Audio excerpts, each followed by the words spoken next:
বাবা মাকে নিয়ে এক ধরনের ভীষণ রকম একটা দায়িত্ব মনে করে, হেভি দায়িত্ব মনে করে সন্তানরা, যে বাবা মা বয়স হয়ে গেছে তাদেরকে নিয়ে একটা ঝামেলা, বরং আলাদা করে দিই। এই ধরনের পুরনো মূল্যবোধ নিয়ে সিনেমা আমাদের করতে হবে। মূল্যবোধ হচ্ছে আমাদের ভিত। সবকিছুর মধ্যে প্রেম ভালোবাসা থাকবে। ভালোবাসা ছাড়া তো পৃথিবী চলবে না।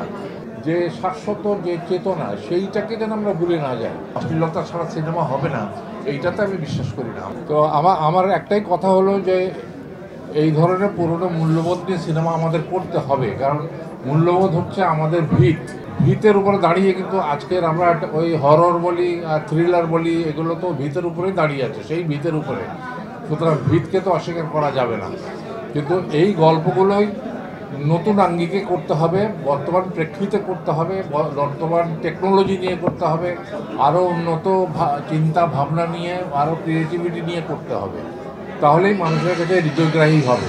কারণ মানুষ এখন দ্রুত গতিতে চলতে চায়, মানুষ আগের মতো কম গতিতে চলতে চায় না। সুতরাং সব বিবেচনা করে এই ধরনের গল্পগুলোকে বানাতে হবে এবং মানুষের মনের মধ্যে গেঁথে দিতে হবে যে এটাই আমাদের অরিজিনাল চেহারা, অরিজিনাল চরিত্র। সব কিছুর মধ্যে প্রেম ভালোবাসা থাকবে, যেমন বিপদ থাকে, হিংসা থাকে, তারপরে আপদ বিপদ সব কিছুই থাকবে। ভালোবাসা ছাড়া তো পৃথিবী চলবে না।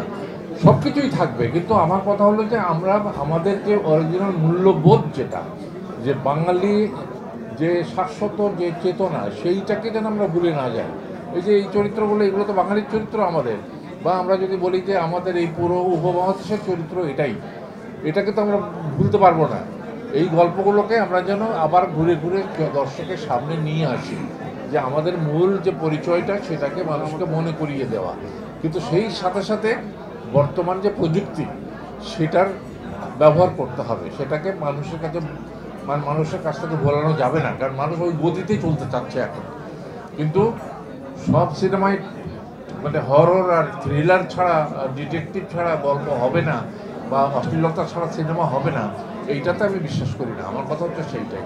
এই যে বাবা মাকে নিয়ে এক ধরনের ভীষণ রকম একটা দায়িত্ব মনে করে, হেভি দায়িত্ব মনে করে সন্তানরা, এবং সেখান থেকে ইদানিংকালে যেটা হচ্ছে, মডার্ন টেকনোলজিতে মানুষ আলাদা থাকার একটা প্রবণতা ভীষণভাবে দেখা যায় মানুষের মধ্যে, যে বাবা মা বয়স হয়ে গেছে তাদেরকে নিয়ে একটা ঝামেলা, বরং আলাদা করে দিই। টাকা পয়সা দিয়ে দিলাম, মনে করে যে টাকা পয়সা দিয়ে দিলাম, বাবা মা খুশি হয়ে চলে গেল। কিন্তু সেটা ঠিক না। যে বাবা মার কাছে থাকাটা যে কত উপকারী এবং কত যে ভালো, সেটা এই ছবিতে সেটাই বোঝানো হয়েছে, যে বাবা মা কী জিনিস।